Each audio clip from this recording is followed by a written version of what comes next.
በተጻፈባቸው ቀለበቱ ማታ ማታ ድንጋይ ያስፈልጣቸው ነበር ይላልና ጭቃ ያስረግጣቸው ድንጋይ ያስፈልጣቸው ማታ ስለነበር ይጮሁ ነበረ። ሲጮሁ ንጉስ ታብር የሚባል ደግሞ በሌላ ንጉስ ነበረ በድንበር ላይና በጣም ተናዶ ስለተበጠበጠ በሶሎሞን ላይ ጦርነትን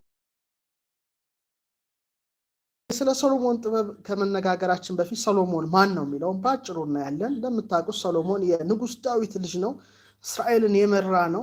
ንጉስ ሰሎሞን በሁሉም ቤተ እምነት የሚታወቅ ነው። በተለይ ደግሞ ሰሎሞን በጥበቡ ይታወቃል እና ከክርስቶስ ልደት በፊት 1000 ዘመን የነበረ አንድ በእውነት እስራኤልን የገዛ ንጉስ ነው። ሰሎሞን በጣም ጥበብና ዕውቀት የተሰጠው እንደሆነ ቅዱሱ መጽሐፍ ይጽፋልና ራሱ እግዚአብሔር ምን ልስጥ ባለው ጊዜ ሀብትን ወይስ ምን ልስጥ ሲለው ሰሎሞን ጥበብን ነው የጠየቀው።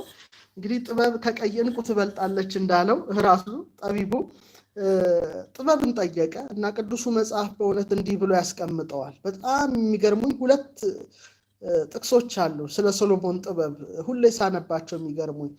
ምን ይላል?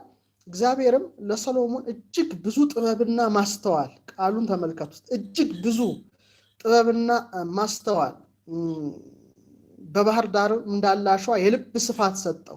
የሰሎሞንን ጥበብ በምስራቅ ካሉ ሰዎች ሁሉ ጥበብና ከግብፅ ጥበብ ሁሉ በለጠ፣ ከፈላስፎቹ ማለት ነው። ከሰውም ሁሉ ይልቅ ከኢይዝራኤላዊው ከኤታንና ከማሆል ልጆች ከሄማንና ከቀልቀድ ከደራልም ይልቅ ጥበበኛ ነበረ። በዙሪያውም ባሉ አሕዛብ ሁሉ ዝናው ወጣ። እርሱም 3000 ምሳሌዎች ተናገረ ይላል። በደንብ አስተውሉ። 3000 ምሳሌዎች ተናገረ። መሐሊውም 5,000 ነበር ይላል። ስለ ዛፍም ከሊባኖስ ዝግባ ጀምሮ በቅጥር ግንብ ላይ እስከሚበቅለው እስከ ሂሶጵ ድረስ ይናገር ነበር። ደግሞም ስለ አውሬዎች፣ ስለ ወፎች፣ ስለ ተንቀሳቃሽ ዓሣዎች ይናገር ነበረ። ከአሕዛብም ሁሉ ጥበቡን ሰምተው ከነበሩ ከምድር ነገስታት ሁሉ የሰሎሞንን ጥበብ ለመስማት ሰዎች ይመጡ ነበር ይላል በአንደኛ ነገሥት 4:29 ላይ። ስለዚህ በጣም ስለ እጽዋት ከፍተኛ ዕውቀት ነበረው። ስለ በልብ የሚሳቡ በእግር የሚሽከረከሩ በክንፍ የሚበሩ በሚገርም መልኩ በእነሱም ውስጥ ከፍተኛ ጥበብ እንደነበረው ነው እንግዲህ ቅዱሱ መጽሐፍ የሚናገረው። ስለዚህ ሰሎሞን የስነ ሕይወት ዕውቀት ነበረው። ሰሎሞን 3000 ምሳሌዎችና 5,000 መሐሊል እንደተናገረ ነው መጽሐፉ የሚናገረው። ስለዚህ በምስራቅም ካሉ ሰዎች ከግብፅም ጠቢባን ሁሉ እጅግ የሚገርም ጥበብ የነበረው እንደሆነ ነው ሰሎሞንን የምናየው። እንግዲህ ሰሎሞን ራሱ ይህ ብቻ ሳይሆን ሌላም ዕውቀት እንደተጨመረለት ራሱ ሲናገር ምን ይላል? በተለይ በመጽሐፈ ጥበብ ምዕራፍ 7 ቁጥር 17 ላይ እንዲህ ይላል፣ ያለ ሐሰት ነዋሪ የሚሆን የዕውቀትን ነገር ሰጠኝ ይላል። እግዚአብሔር ዕውቀትን ሰጠኝ ነው የሚለው። ዓለም ጸንቶ የሚኖርበትን ስርዓት፣ የፀሐይን፣ የጨረቃን፣ የከዋክብትን ስራ አውቅ ዘንድ ይላል። እንግዲህ ሄኖክ ነበር አስትሮኖመር፣ ስነፈለክን አዋቂ። ሰሎሞን ራሱ ምን ይላል? የፀሐይን ነገር አውቅ ዘንድ፣ ስለ ፀሐይ ምስጢር አውቅ ዘንድ፣ ስለ ጨረቃ ምስጢር አውቅ ዘንድ፣ የከዋክብትን ምስጢራቸውን አውቅ ዘንድ፣ የዘመኑን መጀመሪያውንና መጨረሻውን መካከሉንም፣ የቀኑንም መመላለስ፣ የጊዜውንም መለዋወጥ፣ የዘመናትን ዑደት፣ የከዋክብትን አኗኗር ተመልከቱ። እንግዲህ አስትሮኖመር ነው ማለት ነው ሰሎሞን። ይህን ሁሉ የእንስሳትንም ጠባይ፣ አሁን ደግሞ ወደ ስነ ሕይወት ይመጣል፣ የአራዊትንም ቁጣ፣ የነፋሳትንም ኃይል፣ የሰውንም ሐሳብ፣ ዛፎችን ለይቶ ማወቅ ይላል። ዛፎችን ለይቶ ማወቅ፣ ይሄ ስሩ ለዚህ ነው፣ ቅርንጫፉ ለዚህ ነው፣ አበባው ለዚህ ነው፣ ፍሬው ለዚህ ነው ማለት ነው። እንግዲህ ዛፎችንም ለይቶ ማወቅ፣ የስሮችንም ተግባር ኃይል አውቅ ዘንድ የሥራ ሁሉ አስገኝ እርሱ ጥበብን አስተምሮኛልና የተገለጸውንና የተሰወረውን ሁሉ አወቅኩ ይላል። እንግዲህ ሰሎሞን በጣም በሚገርም መልኩ የፀሐይን ምስጢር፣ የጨረቃን ምስጢር፣ የከዋክብትን ምስጢር፣ የጊዜውን መለዋወጥ፣ የዘመናትን ዑደት፣ ኢቭን የአራዊትን ቁጣ፣ ምን አይነት አራዊት አሉ ቁጦች ያልሆኑ ያልሆኑ፣ የእንስሳትን ጉዳይ፣ የዛፎችን ጉዳይ፣ በአጠቃላይ በተፈጥሮ ላይ ከፍተኛ ዕውቀት ራሱ የጥበቡ ባለቤት እግዚአብሔር ሰጠኝ በማለት ይናገራልና በጣም ሰሎሞን ምን ያህል በዕውቀት ውስጥ ባህር ውስጥ ውቅያኖስ ውስጥ የሰጠመ እንደሆነ ከንግግሩ የምናየው ነው።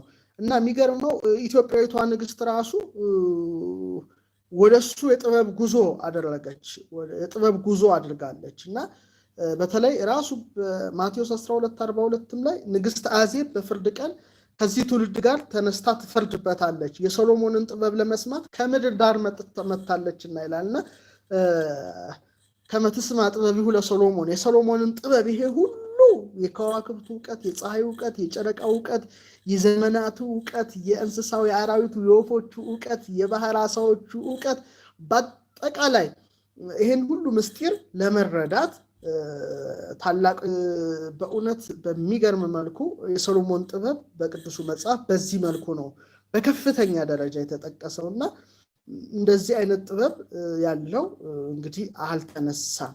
እንግዲህ አሁን ስለ ሶሎሞን ጥበብ ብዙ ነገር ነው የምናየው ከዚህ በኋላ ስለ እንስሳው ስለ አራዊቱ ስለ ወፎቹ ዕውቀት መናገር እችላለሁ የነበረው የስነ ፈለክ ዕውቀት ምን ነበረ መናገር ይቻላል እዛ ሁሉ ዝርዝር ውስጥ ግን ዛሬ መግባት አልፈልግም። ግን ሶሎሞን እንዴት ምን አይነት ቀለበት እንደነበረችውና በዛ ቀለበት እንዴት አጋንንትን ስራ እንዳሰራና እንደገዛቸው በቁጥጥር ስር እንደዋላቸው የሚገርም ነገር ነው ዛሬ ምነግራችሁና በጣም ብዙ ጥናታዊ ጽሁፎች ነበሩ በዚህ ላይ የተጻፉ መጻሕፍት አሉ በጣም ጥንታዊያት መጻሕፍት እነሱን ሳነብ ብዙ ጊዜ አንብቤያቸዋለሁ ብዙዎቹን እና እስቲ ላካፍላችሁ እኔ ያነበብኩትን ለእናንተ ደግሞ ላካፍል ምክንያቱም ብዙዎቻችሁ መጽሐፉን ላታገኙ ስለምትችሉ አንዳንድ ጊዜ እኛ ደግሞ ያነበብነውን ለእናንተ ብናስተላልፍ ዕውቀት ሼር መደራረግ ነው ሼሪንግ ኢዝ ሃፒነስ ይባላል ማጋራት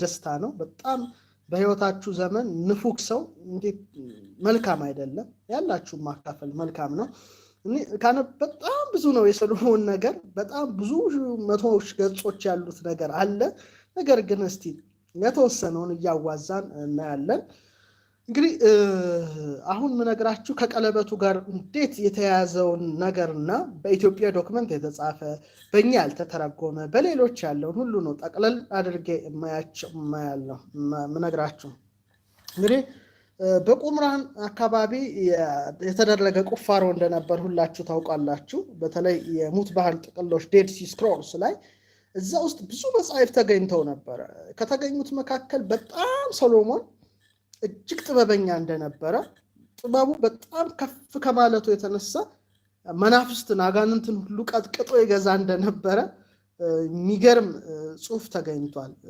ተገኝቷል በተለይ ግን ጆሴፈስ ይባላል ዮሴፍ ወልደ ኮሪዮን ይሉታል ጆሴፈስ እንግዲህ በታላቅ የታሪክ ጸሐፊ ነው በ70 ዓመተ ምህረት ላይ የነበረ ነው 70 ዓመተ ምህረት የተደረገውን ታውቃላችሁ የሮም ጄኔራል የነበረው ጥጦስ መጥቶ ኢየሩሳሌምን ያቃጠለበት ዘመን ነበረ እና በ70 ዓመተ ምህረት ጆሴፈስ የጻፈው መጽሐፍ አለ እና ምን ይላል መጽሐፉን ሳነብ ሰሎሞን ይላል 3000 ምሳሌና 1000 መኃልይ ሳይሆን የተናገረው ይላል 3000 መጻሕፍትና 1005 የግጥም መጻሕፍትን የጻፈው ይላል መጽሐፍ ቅዱሱ ላይ 3000 ምሳሌና 1005 መኃልይ ተናገረ ነው የሚለው ይሄ ጆሴፈስ ግን ምንድነው የሚለው አይደለም ሶሎሞን 3000 መጻሕፍትና 1005 መጻሕፍትን የጻፈው በኋላ ግን ፈላስፎቹ ሰሎሞን ያለውን ለራሳቸው ተጠቅመውበት ወስደዋል ነው የሚለው እና የሚገርም መጽሐፍ ነው በደንብ አድርጌ ነው የተመለከትኩትና ጆሴፈስ 8:2-5 ላይ ከ93 ዓመተ ምህረት ከ94 ባለው የተጻፈ ኦልሞስት እንግዲህ 2000 ዓመት እንግዲህ ማለት እንችላለን በጣምና የሚደንቅ ነው በ70 ዓመተ ምህረት የነበረው ጆሴፈስ እንግዲህ ሰሎሞን ይላል 3000 መጻሕፍትና 1005 የግጥም መጽሐፍ መኃልይ ነው የጻፈው በኋላ ግን ያው ፈላስፎች ወሰዱበት ነው ብሎ የሚያስቀምጠው በተለይ የግሪኩ የምኑ ፈላስፎችና ይህ ብቻ ሳይሆን ይላል እዛ ላይ ሳነብ አጋንንትን የመግዛት የማስወጣት የማባረር ራሱ ጥበብ ተሰጥቶት ነበር ይላል በጣም ተሰጥቶት ነበር ይላል ይገርም ነው ይሄ እንግዲህ ስለ ሰሎሞን በጣም ከተጻፉ ጥንታዊት ዶክመንቶች ካነበብኳቸው ነው ሌላው ካነበብኩት መካከል በሁለተኛው መቶ ክፍለ ዘመን አጋማሽ ፊሎ ኦፍ አሌክሳንድሪያ ብዙዎች ያውቁታል። ፊሎ ምን ብሏል? ሊብሮ አንቲኪዩታቱም ቢብሊካሩም የሚል አንድ ጽሑፍ አለው እና ምን ይላል? ቅዱስ መጽሐፍን ይጠቅስና አባቱ ዳዊት በበገና ሀብተ ፈውስ ተሰጥቶት በንጉሱ ሳኦል ላይ ያደረ ክፉ መንፈስ ነበረው፣ አጋንንት ይጥሉት ነበረና ዳዊት በገናውን ሲደረድር ያን የሚያንቀውና የሚያሰቃየው ክፉ መንፈስ ይለየው ነበረ እና በሚገርም መልኩ ያ ሀብት በዳዊት ላይ የነበረው ሀብት በልጁ በሰሎሞንም ላይ አድሯል ይላል ፊሎ። ሁለተኛው መቶ ክፍለ ዘመን ጸሐፊ ነውና እንደውም እዛ ላይ ምን ይላል? በበገናው መጨረሻ ላይ ከኔ አብራክ የሚወለደው ይገዛል አጋንንትን ይል ነበረ ዳዊት ራሱ ብሎ ይጽፋል። ይሄ የሚገርም ነው። ሌላው ስለ ሰሎሞን ያነበብኩት በጣም የሚገርም በፓፒረስ የተጻፈ ሎጎስ አብራኪዮስ የተባለ ጽሑፍ አለ። እሱ በፓሪስ የነበረ ነው፣ ጥንታዊ ጽሑፍ ነው። ፓሪስ የነበረ ጥንታዊ ጽሑፍ ነው እና ሰሎሞን በቀለበቱ አጋንንትን ያባረር እንደነበረ በጣም ጥንታዊ ጽሑፍ የጻፈ ነው። በፓፒረስ የተጻፈ ነው። ሎጎስ አብራኪዮስ ይባላል። ጥንታዊ ጽሑፍ አለው። ያነበብኳቸውን የተመለከትኳቸውን ሶርሶች እናንተ የበለጠ እንድታነቧቸው ነገር እንግዲህ ውቅያኖስ ውስጥ መግባት ለሚፈልግ በሁለተኛው መቶ ክፍለ ዘመን የተገኘ ኪዳነ ሶሎሞን የሚል አንድ መጽሐፍ አለ፣ ዘ ቴስታመንት ኦፍ ሶሎሞን። ይህ መጽሐፍ እንዴት እንደተቆጣጠራቸው ግማሹን ጭቃ ረጋጭ ግማሹን ግንብ ገንቢ አድርጎ እንዴት እንዳሰራቸው ይጽፋል። በጣም ግን ይሄ መጽሐፍ ሙሉን ሳነበው በጣም ከባድ ነው። ግን ምን ይላል መጨረሻ ሰሎሞን ይሄን የጻፈው? እንደሚታወቀው ያው ሰሎሞን እግዚአብሔርን ያመልክ የነበረው ወደ ጣዖት በተለይ በሴቶቹ ፍቅር ተነድፎ ወደ ጣዖት አምልኮት እንደሄደና እግዚአብሔር እንዴት እንዳዘነበት ይጽፋልና በዚህ ሁሉ ጥበቡ ተመክቶ እያለ እንዴት እንደወደቀ ጭምር ራሱ ሰሎሞን የጻፈው ነው የሚል ነው። ይሄ መጽሐፍ ወደ 298 ገጾች ናቸው ያሉት ይመስለኛል እስካነበብኩት ድረስ እስከማስታወሰው እና እንዴት አድርጎ በተለይ በጣም የሚገርመው እዛ መጽሐፍ ላይ ሳነብ እነዚህ ክፉ መናፍስትን ሲያዛቸው እንዴት በኢያኔስና ኢያንበሬስ ላይ በግብፃውያን ጠንቋዮች ላይ አድረው እንዴት ክፉ ስራ ፈርዖንን ያሰሩት እንደነበረ በጣም ሰሎሞን ስለገዛቸው ምስጢራቸው እንዴት ያውቅባቸው እንደነበረ የሚገልጽ በጣም ወደ 298 ገጽ የያዘ አንድ መጽሐፍ ነው። የሚገርም ነው። እስካሁን የዘረዘርኩት ምን ያህል ብዙ መጽሐፍት እንዳሉ እነዛ መጽሐፍት ደግሞ እንዴት መመርመር እንዳለባችሁ ላሳያችሁ ነው።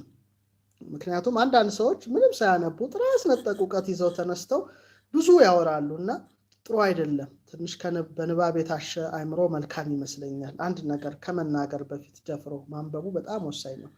ሌላው በዚህ ላይ ሰፊ ጽሑፍ ደግሞ መልእክተ ሰሎሞን ሀበ ሮብዓም የሚል ለልጁ ለሮብዓም የጻፈውን ልክ እነዚህ እንዴት መግዛት ማሰር እንደቻለ ያስረዳበት አንድ ጽሑፍ አለ። እሱም የሚገርም ጥንታዊ በጣም ከጥንታዊ ጽሑፎች ነው። ሌላው ራእየ አዳም የሚል አንድ መጽሐፍ አለ። በ150 ዓመተ ምህረት ተጻፈ ነው የሚባለው። አፖካሊፕስ ኦፍ አዳም ይባላል። እዛም ላይ የሚገርመው ይሄ የሶሎሞን ታሪክ ተጽፏል።